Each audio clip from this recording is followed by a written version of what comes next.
Welcome to the Religious Treehouse. I'm your co-host Matthew. And I'm your other co host, Jodie. Oh, I'm excited for today's episode, but before we get into that, Jody, do you believe in aliens?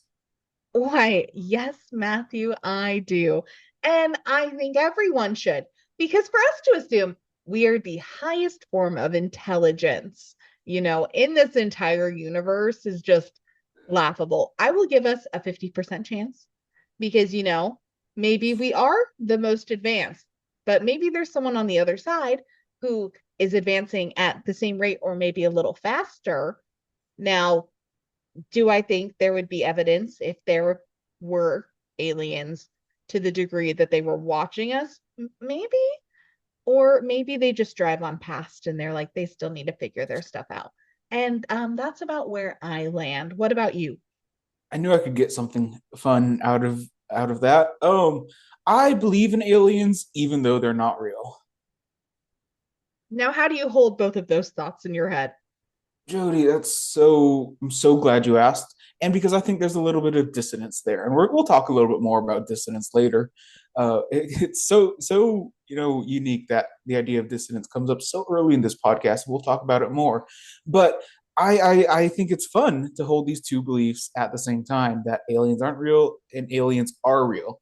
In my opinion, we should be whimsical and happy. And if I can believe something that adds whimsy and joy and fun to my life, I'm gonna believe it. As long as it doesn't like harm anyone or like do bad things. So I'll believe in aliens because me believing in aliens doesn't hurt anything. I'll believe in Bigfoot, even though Bigfoot's not real, because it doesn't hurt anything and it just adds some joy and whimsy to my life. I'm not going to believe the Earth is flat. It might add joy and whimsy to someone's life, but I think it causes harm and distrust in science. So I'm not going to do that. That's not the kind of whimsy we're looking for. But I'm going to believe in aliens even though they're not real because that adds some whimsy. So, where did we land on me believing that the flood from Noah's Ark took out the Oh my dragons? goodness, Jody, we're not talking about this. This is not. Oh my. Okay, It's we're talking about. whimsical. We're again. It's somewhat relevant. We're talking about a flood today, but we're specifically talking about a UFO religion from the 1950s in Michigan. I think this is going to be a fun episode. We're talking about the Seekers, and this is a very small UFO religion that I don't think gets much press attention nowadays. Certainly, I don't. Have you heard of this before I brought it up to you? No, but now that I'm thinking 1950s, I wondered if this started at like a Tupperware party or something where parties involved. Yeah, But no. So this is famous from Leon Festinger's book When Prophecy Fails, and he looks at how uh, this group he infiltrates this group. He and his group of sociologists and psychologists infiltrate this group to study it to see what happens when their prophecy of the world ending fails. So they're this UFO religion from the 1950s, and it is instrumental in kind of creating the idea of cognitive dissonance. you know, So it's really bold of them to just assume that the world won't be ending. They yeah, weren't keeping open minds. no, in worst case scenario, the world ends and they're part of the religion that ends up saving them. So it feels like a win-win situation. Either they're right and they get to be right with them, or they're wrong and they have a lot of great research that they can they can send out to the world. 10-4. Spoiler: the world didn't end, and they use this for research purposes, not for saving their life purposes. You hope for a plot twist, Yeah, and when it doesn't happen, you're just left disappointed. But yeah. I guess let's continue. So yeah, so this is I think this is why studying alternative religious movements is so important because it can really help us understand how the brain works, how people work, and I think this is why this is one of the very important reasons that we should be studying just religion in general, but also alternative religious movements. And also, I think it's important to realize that these religious movements may seem kooky and weird to us, but I think if we think about it, especially in the context of when this happened, being like just after World War II, I think it's very easy to to think of ourselves as being potentially open to joining these groups like that. I think you would love this group, Jody. I think you could have a blast with them. You know, why not? I mean, why not keep yourself open? Like, what if? That's my constant thing in my head about like belief systems. I want to leave myself open to anything. Mhm. Because if someone's like, Bigfoot's real, I'm like, okay, what Yeah. if? Why not? Like, just that openness. And I don't think there's anything wrong with it. Like you said, it's recognizing if it's harmful or not, what that belief system is. So Right. I can see myself vibing with some UFO Yeah. raptors. Yeah, and I think one of the reasons why this one hasn't been picked up by the media as much is because it wasn't harmful. Like, there's no yeah, more spoiler. Sorry, like no one died. There wasn't like weird sex things that they did. There wasn't any like gigantic fraud or anything happening like that. And that's what when you think of these alternative religious movements or cults, like you often think of these all these horrible things happening. Like this was just your regular one of the mill religious group. I don't think they would have defined themselves as religious or a cult per se. But putting our lenses as we do now, I think that's how we're going to study them. And didn't they have like a good sense of community? Like they did things together. Yeah, I mean it was small, but they did create a sense of community for sure. And that can be so influential on how someone decides to if they're going to join something or not. If Yeah, there's this sense of community and camaraderie, that really brings people together. I mean, thinking of myself at a Taylor Swift concert, that everyone there was my best friend. right. That Yeah, night at the concert, like I trusted every woman in that room implicitly. yeah. Well, I don't think this is exactly the same vibes as a Taylor Swift concert, but maybe you'll see similarities that I You don't need to see. go to a Taylor Swift concert. That is a worship experience. Maybe we'll see. But yeah, let's get into this. All of the names and places and stuff that I'm going to mention are pseudonyms because well into taking notes on this, I realized that Leon Festinger was using pseudonyms for this, and I didn't take the time to go back and change all of the names to be the correct names. So, We don't my need to out bad. people. My bad. We don't need to out people. Yeah, whatever. They're probably all dead by now, anyways, because this happened in like 1954. But that's a good place to start. In 1954, Marion Keech received a message using automatic writing sent from beings from the planet Clarion. Sold. So automatic writing means she got like a sense in her arm and hand and stuff, Yeah. and like began writing without her own volitions. I've And seen it ended up. automatic writing on TikTok. Of This is on TikTok. Of course, it's on TikTok. Everything's on course, it's on TikTok. TikTok. Automatic writing did not begin and end with her. No. But she soon began receiving messages from first she got messages from the elder brother. The elder brother isn't very relevant to this. He kind of went away. But Sananda is kind of her main contact that she talks to. And Sananda is this uh, spiritual alien being that writes through her hand, and we meet him in person a few times. He claims to have been Jesus, like one of the previous incarnations of Jesus. So that's exciting. We We get love a rebranding. we love a I rebranding. Yeah. Um, but yeah, Keach has some background in theosophy and Scientology. So Theosophy. yeah, theosophy started in I want to say 19th century, maybe 18th century. Helena Blavatsky and Henry Olcott. It's kind of this amalgamation of Eastern religious teachings and like wisdom teachers. There's generally a big focus on like healing and uh, finding secret knowledge and wisdom and stuff like that. We could do an episode on that at some point. It's kind of fun. It sounds like theology and philosophy made a baby. I'm sure that's how they got the name. Yeah, but no, there's a where I did undergrad. There's a theosophical society like 15 miles away that I would visit every once in a while for my religious studies degree there. And they were super nice. They're cool. They gave me a bunch of free books, and that's how you get to me. You give me free Yeah. books. Yeah, they probably got a message. They were like, give this boy free books. Yeah. They Oh, saw you coming a mile away, buddy. They were like, that guy, he likes books, which is not bad. Everyone should read. right. No, and they're good books. They weren't even like propaganda books, like telling me about like what they believe. It was about like here's the town that we're from. This is the book about our town, and I'm like, perfect. I'll take it. It's fun. But this is beside the point. This is theosophy is not what we're talking about here. We're talking about the seekers, and the seekers is I think, kind of a bad name for this, but the group Seekers is the name for the group that Dr. Thomas Armstrong started. Dr. Thomas Armstrong is an important figure in this group. He kind of became Mrs. Keach's right hand man and was like kind of he was very important in how this worked.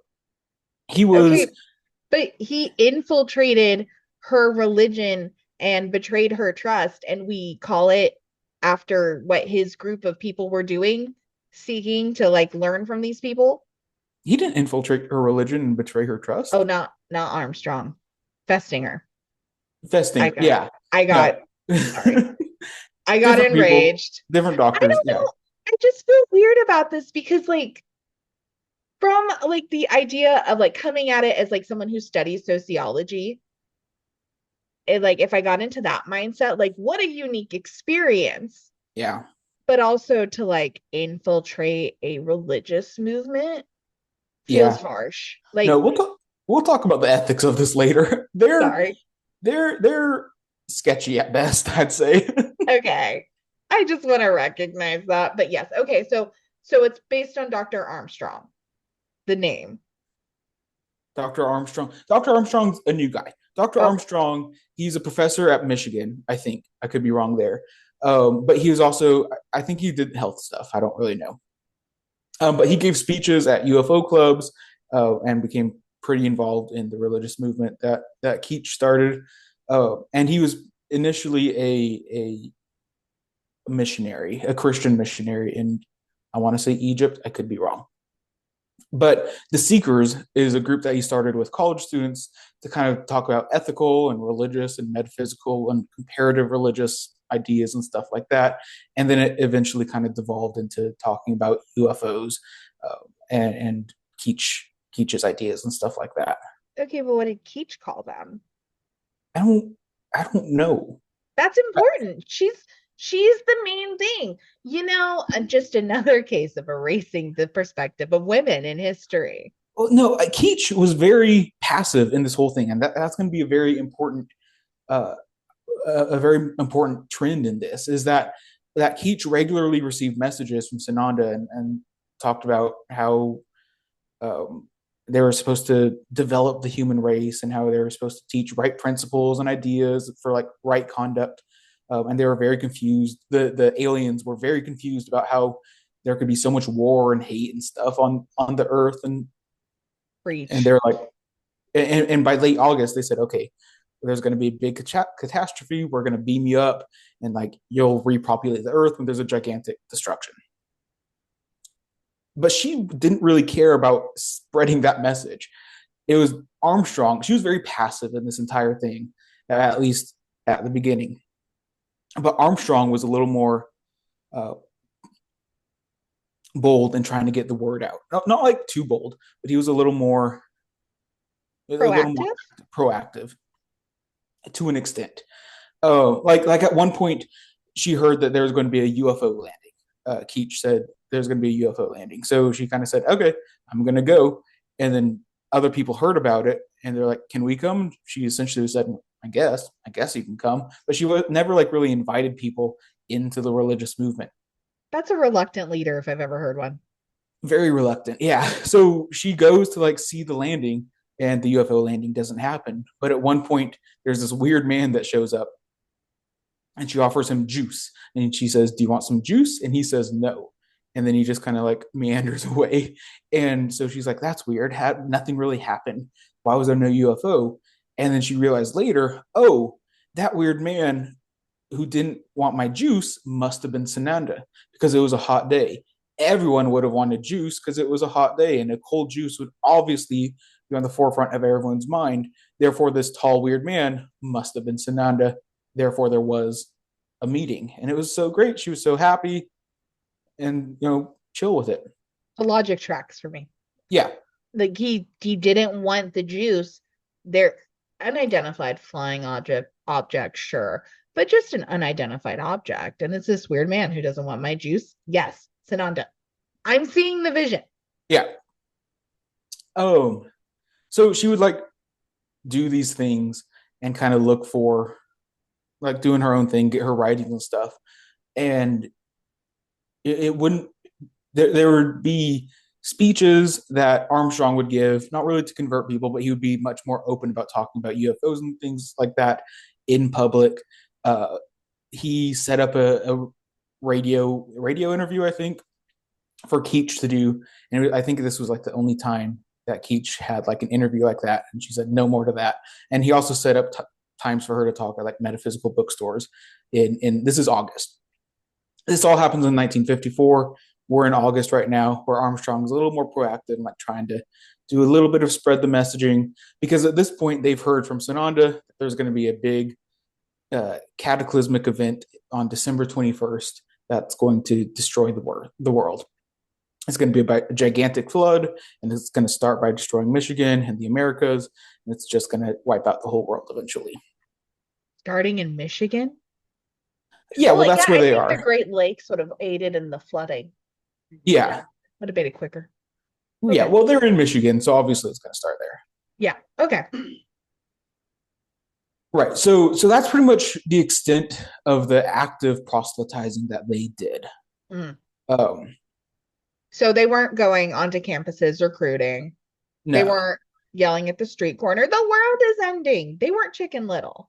no. They sent out like one or two press releases, and that's how Festinger heard about them, because Armstrong sent like a couple press releases to the news, and the news had a little blurb somewhere in the newspapers, and Festinger saw this, and this is how he found out about it and said, okay, that's going to be exciting to learn about my uh, cognitive dissonance theory, so we need to infiltrate that group.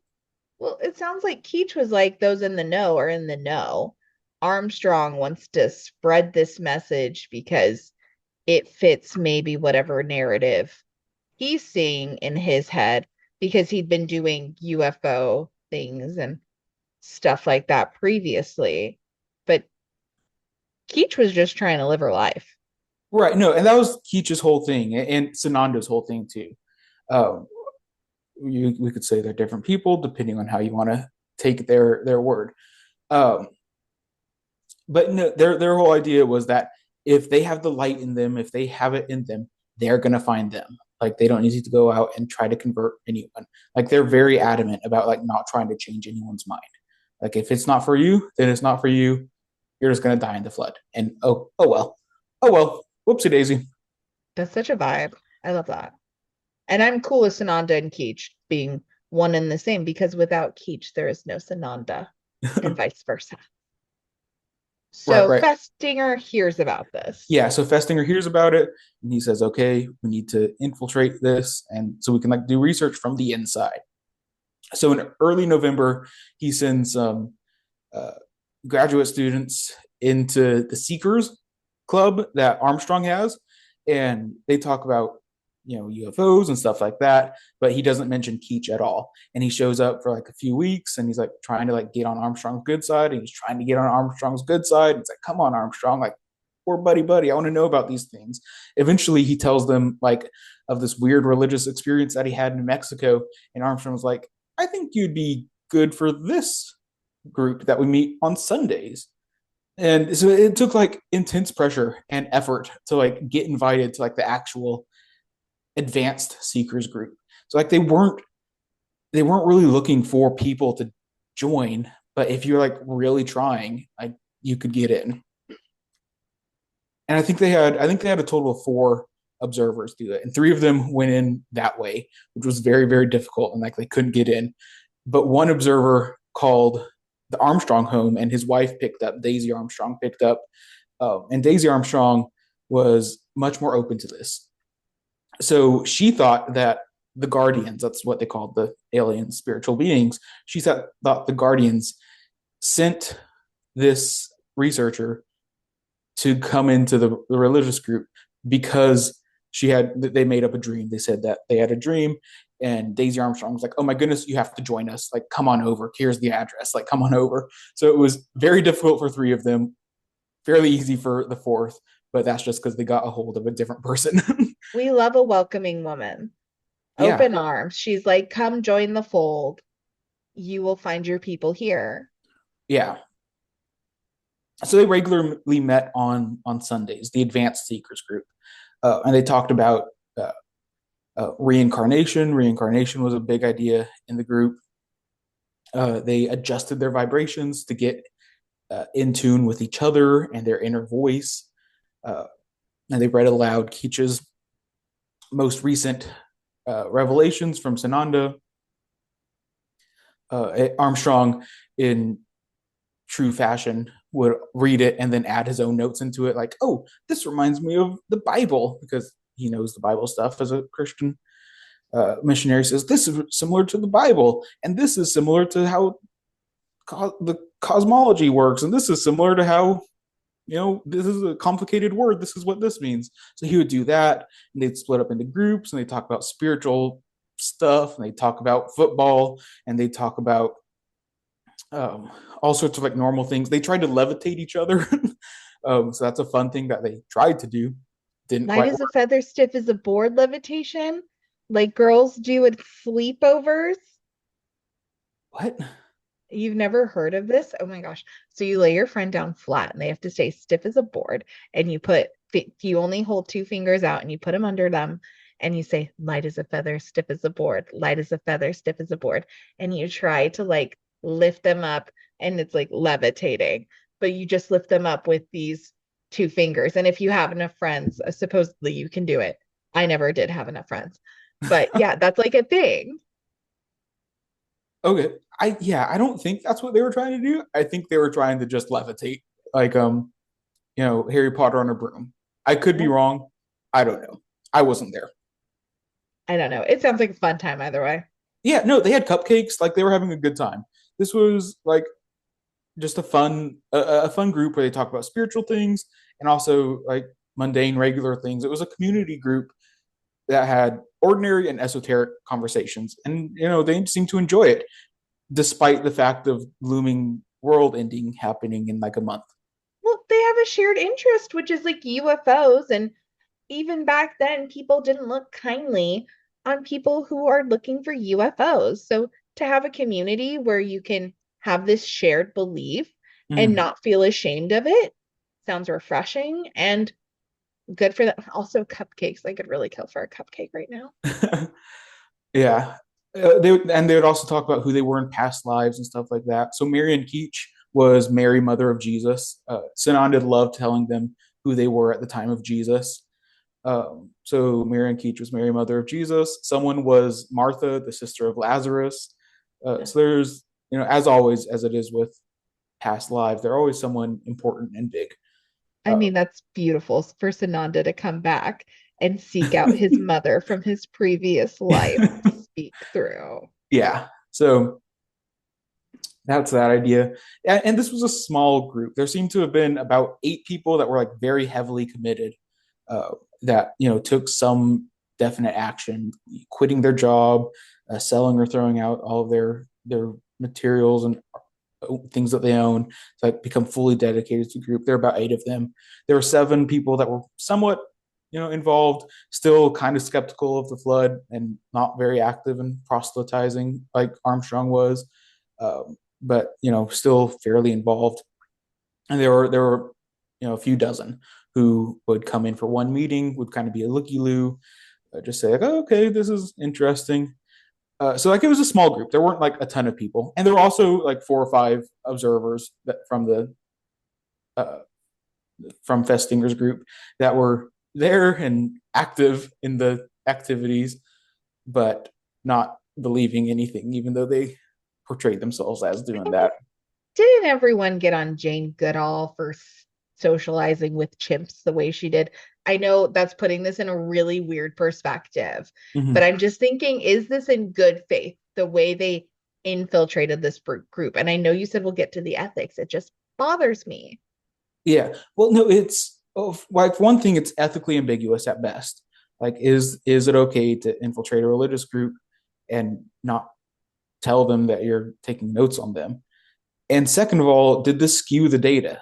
Did Yeah. them acting the way that they did change the information that they're collecting? And that's one of the biggest critiques of this study of their methodological ways of, because there's up to some people say there's up to a third of the people there were the sociologists and psychologists that were perhaps influencing how they acted. And like, how could their encouragement have changed the way they reacted to things, the way they invested themselves within this religion? Right. Yeah. It's crazy to think about. But low key, Yeah. kind of glad they did because this is really interesting. Continue. No, for sure. At one meeting, I think it's important to note Bertha. At one meeting, this was after Dr. Armstrong was asked to resign from his job because he was spreading weird religious ideas to his students. So he was asked to quietly resign. So they kind of had a somewhat unrelated meeting. They're like, okay, let's have a little meeting to get together. And Bertha, who's a fairly prominent member, uh, during a meditative silence that they were all having, started breathing heavily and claimed she was getting a message from Sananda saying, I am the Lord thy God, thou shalt have no other gods before me, quoting the Bible. Sananda loves the Bible. And she kind of took on her role speaking on behalf of Sananda until like 8 a.m. in the morning. Like they were doing this all night. Uh, and they did this again the next night. They were saying, okay, Bertha, let's do this again. And this time, the creator spoke through Bertha. So we had two different modes of communication, one coming from Marian Keach and her automatic writing through Sananda, and one coming through Bertha and the creator. And this seems, and a few different ideologies were developed through this. There's this concept of inner knowing that the creator kind of was putting on them, say, get in touch with your inner self and stuff like that. And there's also some contention. Like there's this obviously felt like Bertha was trying to put herself in a role of some authority. Um, So these ideas of like inner knowing, higher vibrational thinking, these are not unique to this group. These can be found yeah, in a lot of places. And the skeptic in me that is about to come out with Bertha and everything is I wonder if Marianne got like special attention because obviously because Sananda spoke through her. mm, And part of me wonders about the genuineness of Bertha's own experience, especially with the contention between the creator and Sananda. yeah. No, there's definitely some competition for power here. I either, depending on how you want to look at this, either between Marianne and Bertha, or between Sananda and the creator. Because Could just be because Bertha beefing. Like yeah, yeah. Marianne's just living her life. And yeah, they would sometimes send out conflicting information. Uh, so they were big on um, not smoking, on and not eating meat. They're big on not eating, on being vegetarian, because when you kill an animal, their vibrations go up into the sky. One of their big critiques was of Chicago for some reason. A lot of the dead animal energy goes to Chicago. I don't know.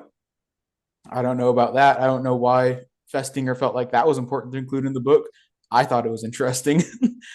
But the dead animal energy goes to Chicago. We also learned around this time, I don't know if this was Sananda or the creator, but we also learned that metal is bad. You can't bring metal into spaceships because when they were to be brought up into space on December 21st, they couldn't bring metal with them because it would burn them. Yeah. So they took all of the metal out of their clothes, all of their zippers, all of the eyelets of their shoes, their watches and glasses and stuff like that. All the metal was gone. And they did this a handful of times. A handful of times they're like, okay, we need to purge ourselves of metal, which makes sense. Yeah. Yes, it does. Okay. You can't, who knows what kind of magnets they'd use? Would they rip my earrings out? What's going to happen? It's best to go with more natural fibers that haven't been processed when being beamed up. Yeah. No, at like kind of the peak of Bertha, this we're in December now. We're approaching the cataclysmic event, and we're in December. And Bertha's one of her big claims to being having some power. She started having birth pains, and she was saying that she was going to give birth to Jesus and all these things. And this even confused the group. The entire group was like, "What is going on? This is weird. I don't understand anything that's happening here." And when she lost the room, when she figured out that she lost the room, she said, "I'm just joking with you. This is a test. I'm the creator. The creator was just joking with you. He wanted to like just make sure that y'all are on board for like just listening and like this was a funny little joke test." No, okay. So my girl brain immediately goes, was were any of these researcher guys cute? Were they talking to Keach?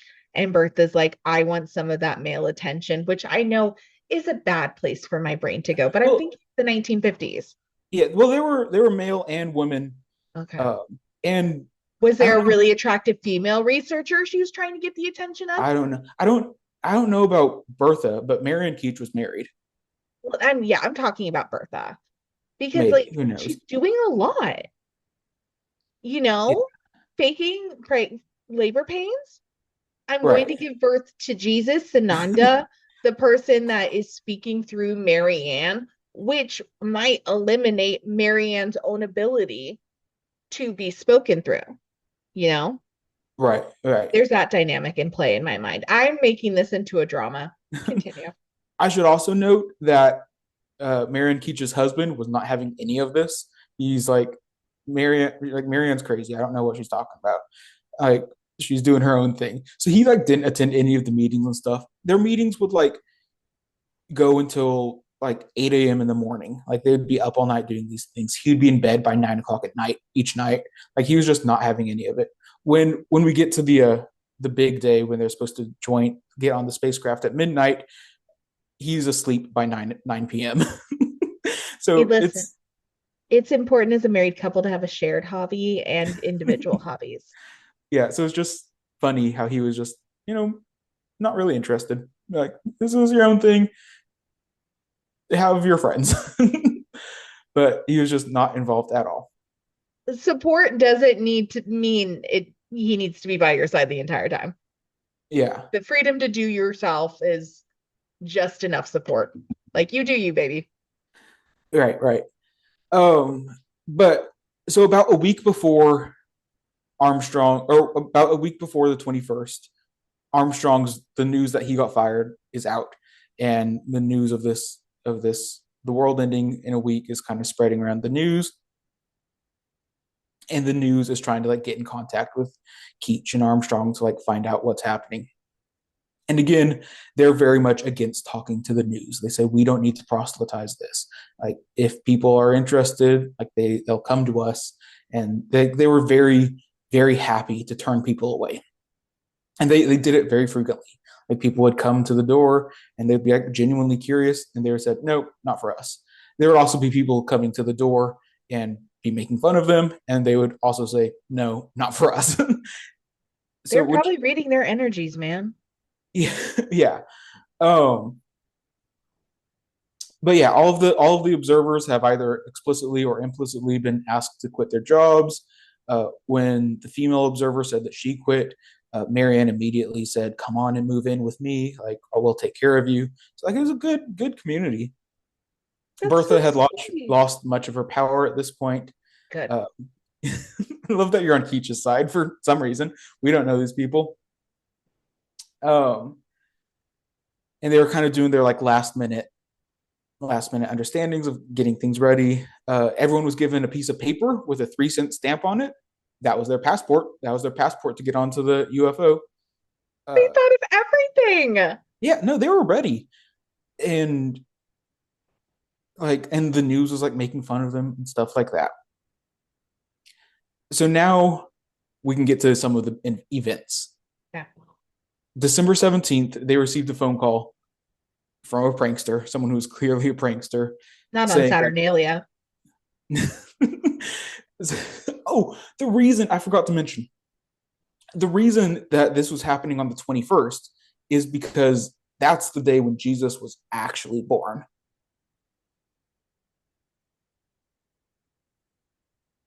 So that's a choice that they made. They said Jesus was born on the 21st. That's the importance of the day. And the fact that the 21st was an important day for them gave them more sense that okay, this is correct. This is true because it's happening on such an important relevant day because they believe that Jesus was born on December 21st. I don't know why they believe that. I can probably, I'm sure, I'm sure I saw things last Christmas about from online conspiracy theorists saying Jesus was born on December 21st, and I'm sure I'll see them this Christmas too. Did Sananda say that at all to Marion? Maybe, maybe I don't know, Interesting. but that's why it was happening on the 21st, or one of the reasons it was happening on the 21st. I wonder if he too wanted to partake in birthday and Christmas presents and not get combined, even though his birthday is the reason for Christmas. I don't know. My brain is doing a weird twist and turn with this episode. I'm continue on. So December 17th. They get a prank call saying a UFO is going to come pick them up at 4 p.m. 4 p.m. comes along, nothing happens. They wait outside looking for the UFO until like 5:30. Nothing happens. They come back in. Sananda writes and says, "This was a test. You're now ready for the big event. We're just testing you to do this, like make sure that like you are ready." So yet again, they removed all of the metal from them for no reason. Oh well. And then that night, maybe the night after, I don't remember. But that night it happened again. They had another event where there's supposed to be UFOs that would come pick them up. And again, nothing happened. And around that same time, there was a group of boys that came to talk to Marianne. And Marianne took them into her room to like talk about them. And they like berated her and was like, "You're so wrong. This is false. Like you need to like get your facts straight. Come on." And they were like firmly trying to contradict her. And she thought they were aliens. She thought they were aliens sent to kind of talk to her. And she kept this thought. And then at the very end, she said, "You're actually aliens trying to break my faith, but I'm not going to do that." And they said, "Oh my goodness, you're so right, Marianne. Good job on keeping the faith." And then they left. So they Because saw there's this tests. as, yeah, they saw this as yet another test to be like, okay, this is right. You're on board. You're fully invested in this. Good job, Marianne Keech. And yet another test. Wouldn't you also do a background check? Due Yeah, diligence, man. Due diligence. yeah. So at this point, we've reached December 20th, and they hear from Sananda that at midnight, the second it hits December 21st, Hmm. there's going to be a knock at their door, and there's going to be an alien that leads them to some parked cars, and the parked cars are going to drive them to where the UFO is parked, and they're going to go up to the planet that they're going to live on, because there's going to be a great destruction at sunrise, great flood. They're going to live on that planet for a year or so, and then they're going to come back to Earth, repopulate the Earth, and it's going to be a nice, beautiful, happy place, an oasis, a new Eden of sorts. This is And so that's well how, organized. yeah. So they're ready. They're like, okay, 21st is gonna like we're gonna come. We're gonna do this. Everyone's gonna die. That's too bad. But there's not gonna be war anymore, and it's just gonna be a great, civilization that we're gonna create in a year. So midnight comes. Well, 11:45 comes, and one of the one of the observers, the one of the Festinger's group, hasn't removed his medal, and they notice, and they say, "Oh my goodness, we need to get all of the metal off you." But there's like 15 minutes to go, so they're rushing. So instead of like gently removing his zipper, they just cut out the crotch of his pants. So Yep. I love, they don't talk about this much, but the entire time that this big gigantic event is happening, and like the conclusion of this, there's just one researcher with a gigantic hole in his crotch, which is just so fun to imagine. I like to imagine it was Festinger. I don't know if Festinger was actually one of the people in the group, but I like to imagine it was Festinger, who just has a gigantic hole in his crotch where his zipper used to be. Listen, I may disagree with the ethics of this, but the dedication, unmatched. Yeah. So they were ready. They also either just left their IDs behind or destroyed their IDs because they weren't allowed to bring those into the UFOs either. And then 12 o'clock hits, and they sit and they wait, and nothing happens. And 12:05 happens, and they get a message from the creator, Bertha. And she says, "Oh, there's a slight delay. There's fine. Everything's still on. Don't worry about it. Slight delay, but we're fine." Finally using her power to back up Keech. Right. Well, and at this point, like all throughout the day, they were getting messages, and if Sananda would give a message, the creator would confirm it. They say, "Yeah, that's right." And if the creator sent a message, Sananda would say, "Yeah, that's right." So they were working together at this point. They're on the same team for sure here. 12:30 comes along, pranksters knocking at the door. They didn't know the password, so they didn't let them in. They had passwords. They thought of everything. Around this time, the creator said a miracle would happen, and the miracle was that Mr. Keach was going to die and be resurrected. And he's asleep. He's been asleep this whole time. So every few minutes, they walk into his bedroom, make sure he's alive, and walk out. So they're just because they're expecting this guy to die and be resurrected, and that never happens. My man's was just trying to get his 8 hours in, y'all. Yeah, I just think it's so funny to imagine that there's this guy just sleeping while his family and entire house is buzzing with that like the world is ending and he's just minding his own business. He's like, this is a Tuesday. What can I say? Yeah. 4:45 gets here and Marianne gets a message saying that the cataclysm had been called off because the group had shared so much light that God saved the world from destruction. And everyone Oh, was so excited and they were told to immediately share the message. So within 4 hours and 45 minutes, they went from the world was ending to the world was not ending. And they were so excited about it. yeah. Do you see how the cognitive dissonance is here? Now, Cool. We'll talk about that later then. So at this point, Marianne contacted the newspaper. They went from not wanting to talk to the press, not wanting to convert anyone, to being the people to contact the newspapers. So they called all the local papers, they called all of the local news, and this was buzzing for a few days. And everyone was talking about this, they were posting about this, they welcomed people in. They were just so excited to talk to everyone. They shared the message that Marianne received at 4:45. They said, "Read this. See, we saved the world. The world didn't happen, or the destruction of the world didn't happen." Some people at like 6:30 a.m. realized that they had sold all of their property and like quit their jobs, and they thought, "Oh, that's not good." So there were tears, but they were also excited that the world wasn't ending.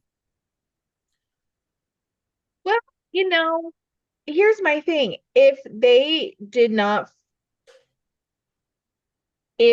their attachment to those things was overwhelmed by their attachment and belief to this other thing, perhaps they did not find as much value in those first things. Mm-hmm. And while I do think it's probably very devastating, a devastating feeling, and they might feel taken advantage of, there was a death of your previous life. The world did end. Your previous world ended. Right. So it did fulfill itself. I don't know. See, this is exactly what they were doing. They were creating justifications to try to make sense of what happened, and they were reimagining. Jodie, you just did a fantastic idea of dissonance. You had dissonance, and you said we need to get rid of it, we need to fix it, and you created a justification. What a fantastic example! It makes sense in my brain. Yeah, no. Again, I think you would have really enjoyed these people. It sounds like my type. Yeah, not Bertha. Apparently, you would have enjoyed Keach. I would have been Bertha, let's be honest. But no, Really. it And was now the creator says, let's play Yahtzee. right. So it is very odd that they went from not believing in sharing their message at all to being completely open to it. Like anytime someone came to the door to be like, I want to join this religion, I want to join this group, whether they were clearly pranksters or not, they said, come on in. They were no longer like sending people away saying, like, oh no, you weren't chosen. There's just a complete 180-degree turn from before the disconfirmation happened. That's what Festinger calls it, the disconfirmation. Before that, they wanted no proselytization. They wanted to not share the message. They wanted to be very secret, to getting explicit disconfirmation of their beliefs. And instead of saying, oh no, we are wrong, they vamped up and went full force into proselytizing and sharing their message. Yeah, because they had to narrow it down first to who the true believers in this were. And then when they didn't die, it showed them that they were chosen for a greater purpose of spreading this message. Yeah, and that's exactly the type of thoughts that would be going through their heads at 5 a.m. that morning. Yeah. Like that's the justifications that they were creating for sure. Because why would they want to serve a deity who, or anything that would destroy the earth? No, this deity is now forgiving and kind and has chosen them for a greater and higher purpose. It's time to celebrate. Spread the word. Yeah. Yeah, for sure. That's exactly what was happening. Um yeah, so at that point they brought in another observer. The Festinger brought in another observer who hadn't been part of the group yet, and called to like, and had the observer call Dr. Armstrong to be like, "Hey, tell me about this." And instead of like being distant and how hard it was for the first people to join, he was like actively inviting him to come join their group. Like, here's the address, come on by. This is like where you should be. Like, we're join our group. So it's just this completely different shift. So there were 11 people there at the time of this, and they had other members that like weren't able to be at the house during the event. Only two of them who were very lightly committed to begin with, like they weren't like super deep into it. Only two of them completely gave up their belief in Keach's writings. So two of them left and said, "Nope, not for me. This is wrong." Five of them passed through the disconfirmation and were completely unshaken and were very strong before and were either the same amount of strong or stronger in their levels of proselytization. This is Keach, Armstrong, Bertha, those people that were big in it before, even bigger in it later. Two emerged even more strongly convicted than they were before. They were, perhaps, moderately active, and they become very active afterwards. And two of them had some doubts to begin with and kept those doubts, but didn't disavow Keach's beliefs. So some of them were kind of remained the same. They were doubtful. And then after this didn't happen, they said, still maybe. They're still fairly active. So only And where two would of I them. fall? What? And where would I fall? It sounds to me like you'd be much more engaged. You'd be like, you're right, this didn't happen. I'm on board. So true, bestie. Sorry, continue. But yeah, so they were much more after this. They tended to be much more open to publicly speaking. They actively reached out to news channels. They were much more open to personal proselytization, talking to individuals and getting them to be part of the group. They weren't secret anymore. Like before December 21st, they're fairly secret and everything. They didn't really want to share information. They had some recordings of of Sananda's writings and stuff, that like recordings that they had, that they wouldn't even let members take notes on because they're so secret that they were at this point actively sending out to news agencies. They're like, so before 21st, the members themselves couldn't even take notes on it, going from just being sent out to CNN and all the Associated Press and like all of the news agencies. And then predictions also kept coming. Like just because the prediction didn't work out, the predictions continued. So on December 24th, they said that there was going to be some aliens that were going to come down and talk to them while they were singing Christmas carols. So they were doing Christmas carols, and they said, "Come on, everyone!" I think they had like 200 people or something show up. And they're like, "Come on, everyone! These spacemen are going to come talk to us," and they're like singing Christmas carols. No one really came, but when they asked about it later, they were like, "Well, maybe they're just in the crowd." Like, how do you know? There were a lot of people there. They were aliens. You just didn't see them. You They're couldn't not see them. visible. Only true believers could see them. That was like one of the rationales that they gave. Yeah. And so that's kind of the story. Like, I don't I and this is why it's like one of my favorite religious groups, because there's nothing bad that happens, like nothing really harmful happens to anyone. Few people, well, it doesn't end great for some of them. Keach ends up moving to Arizona. um, the Armstrong's sister tries to get custody of their child Uh-huh. because they think the Armstrongs are insane. It's like it's not like all good for everyone, but like there's no murder or weird sex things or anything like that. But through this, we're able to expand on Festinger's thought of cognitive dissonance. Before we talk about that, do we have any other thoughts that we want to talk about what happened? I don't think I'm going to like what Festinger has to say, quite frankly. Okay, so Festinger comes up with this idea of cognitive dissonance.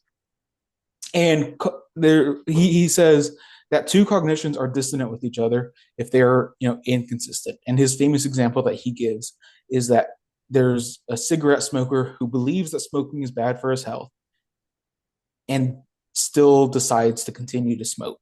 So that's some dissonance that this person is having. Smoking cigarettes is bad. I'm going to smoke anyways. And there's a dissonance that it's created. And a dissonance is, this internal tension that is happening that makes you kind of feel uncomfortable. And it's going to cause you to do one of three things. You're either going to try to change one of your beliefs or behaviors involved in the dissonance. So you're going to say, actually, smoking isn't that bad. Or you're going to stop smoking. Another option could be that you're going to acquire new information or details that will increase the consonance, and therefore the total dissonance is going to be reduced.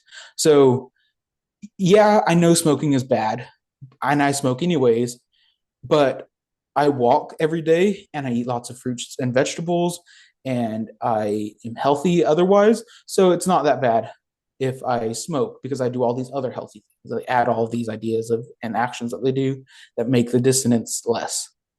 And the third thing that they can do is forget or reduce the importance of the cognitions that are dissonant. They can say, that doesn't really matter. I smoke and I know it's unhealthy to smoke, but that's no big deal. So what? That's what I do with aliens. Aliens aren't real. I believe in aliens. The fact that those contradict each other doesn't really matter. Whatever. Who cares? Does that track so far? Yeah, Like I'm hit just what really dissonance is? uncomfortable. Yeah. Yeah. Yeah, I'm just very uncomfortable. And I think this conversation would make anyone uncomfortable because you don't want to think about what you are cognitively dissonant about. Yeah. No, and it's I think when you think of dissonance, you think of it as a bad thing. I don't think that's necessarily the case. I think everyone has dissonance to some extent about a wide variety of things. Everyone has dissonance in some areas of their life. Perhaps it's good to be aware of it, but whether or not you're aware of it, you're probably going to either change some opinions that you have, you're going to change some actions that you have, or you're just going to erase it.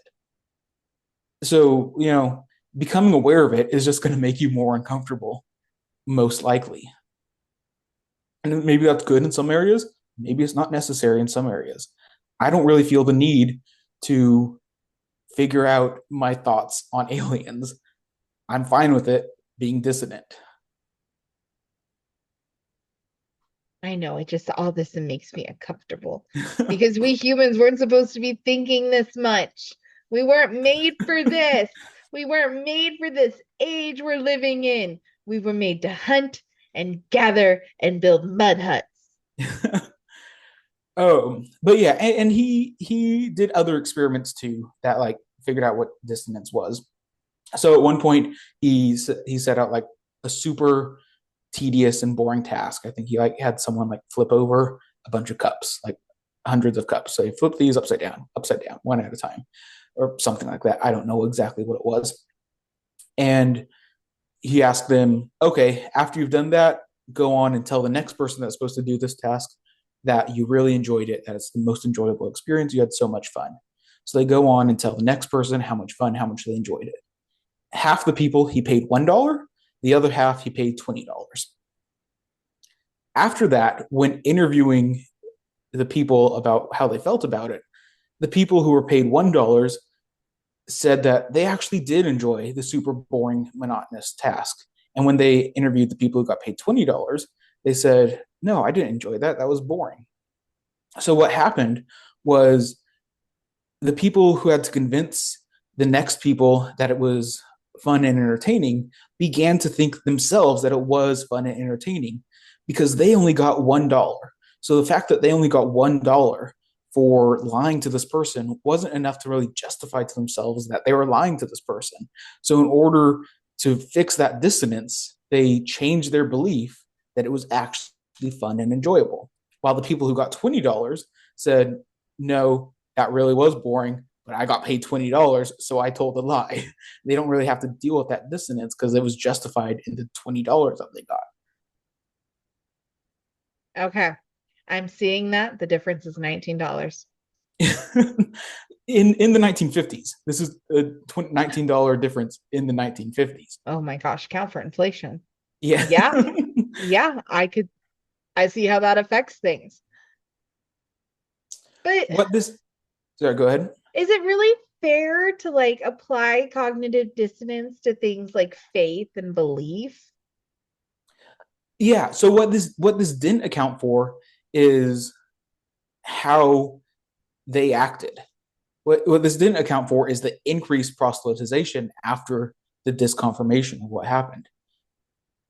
Like he was like Festinger was aware that they were trying to resolve these tensions, but that didn't really justify the increased fervor following the disconfirmation of a belief. So Festinger set out 5 points that he thought had to be fulfilled in order for increased fervor following the disconfirmation of a belief. And the 5 are as followed. The first is that the belief must be held with deep convictions and have some relevance to action. And the second is that the person must have been committed to an action for the sake of belief that is difficult to undo. So they must have deep convictions about something, and they must be very committed to it and have done something that they can't undo. They believe that the earth is ending, being is destroyed on December 21st, and they've quit their jobs in order to be part of this group. Third, the belief must be specific and concerned with the real world so that the events can actually refute the belief, such as December 21st coming along and the earth is not destroyed.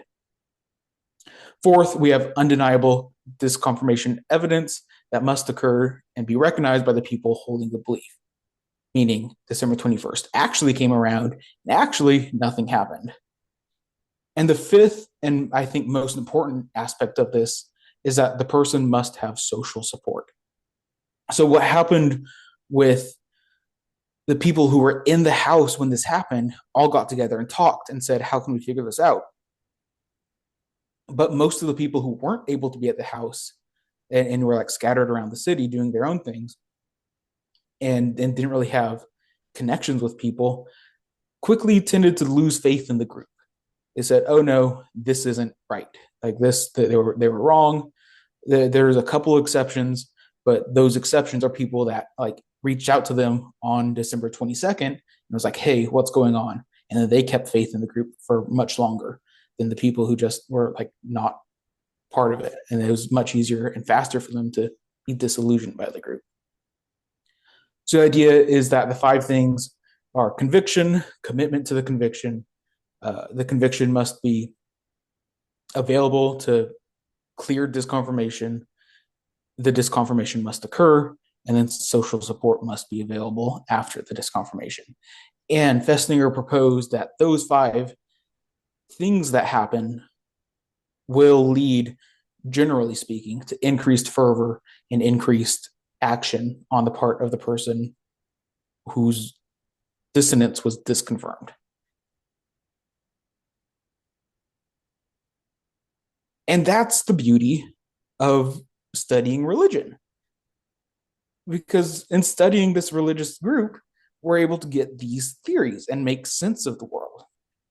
And there's problems with this, many problems, first of which, ethical. Was this ethical? I'd argue no. No.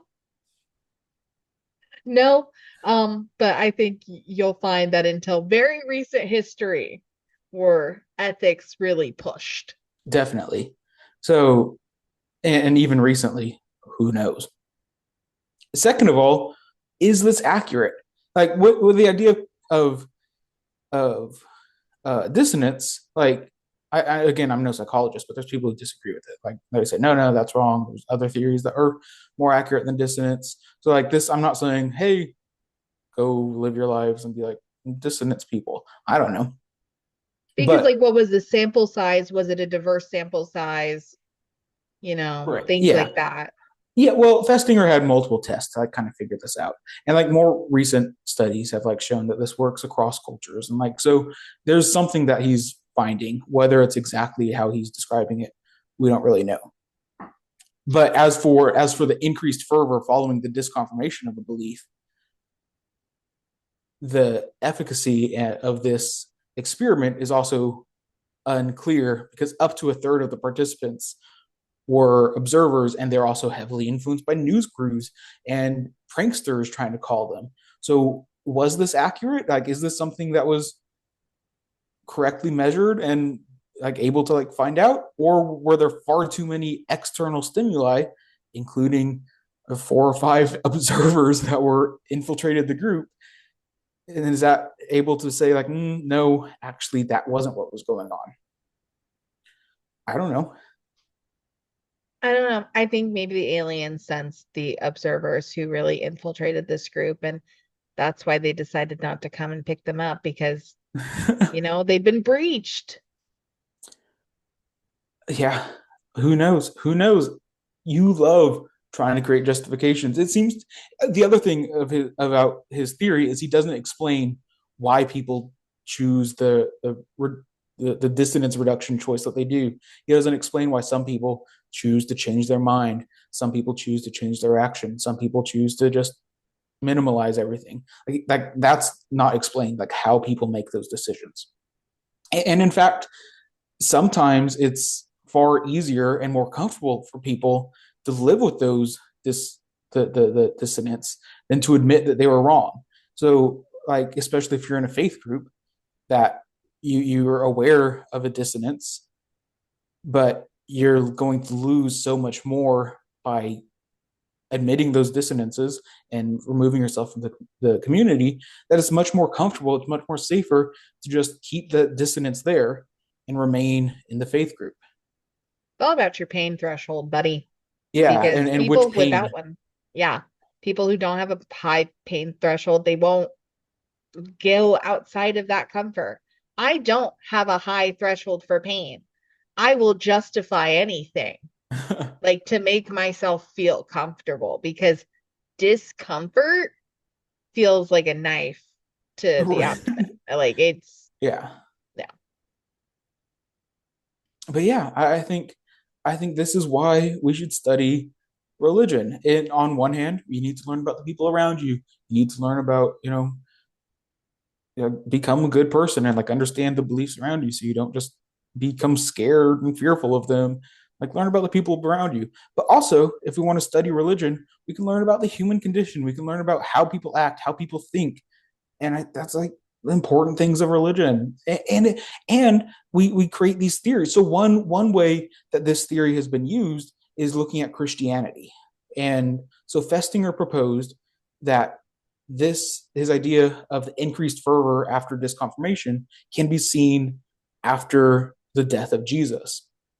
So he argues that the apostles were clearly convinced and convicted of Jesus' message and altered their lives considerably and had support in their community. So that's steps 1, 2, and 5. Uh, they had deep convictions and they sold things to follow Jesus. So then, when Jesus came along and died and was killed by the Romans, that obviously goes against the ideas that Jesus was teaching. And they see this confirmation evidence that hey, Jesus died. It makes sense following his methods that they would increase their fervor, increase their spread of message, because there's this cognitive dissonance that was resolved with increased fervor and support of their community. And that's how the spread of Christianity took off. Now, of course, this assumes that steps 3 and 4 of his model were filled. This assumes that there was a belief system that was so clean and set that it could be disconfirmed, such as that, and also could it also rests on the fact that Jesus didn't come back from the dead. Jesus didn't resurrect from the dead. So it assumes those two things. And that's, a fault in that. If Jesus actually did get resurrected, then like there's no sense in thinking that this is connected to his research. But it's an idea that's out there that he's been proposing. Well, people were very uncomfortable with the thought that a woman was the first one to see Jesus back from the dead. So Yeah. that to them. Yeah. Okay. Yeah. So, as always, it goes back to biblical studies because I can't stop talking about it. I feel like Armstrong here, like actually the Bible, but like the Gospel of Mark is very intentionally written to try to explain how could our Savior had died. Like that just didn't make sense. That wasn't part of any understanding. So like one of the main goals of the Gospel of Mark was to make sense of Jesus, the Messiah, dying. So because like that's just that wouldn't be how they thought of it. So who knows? I don't know. I don't want to make any claims on that, but it's a theory that's out there that's been based on this research, which is why studying these religious movements and their reactions are so important.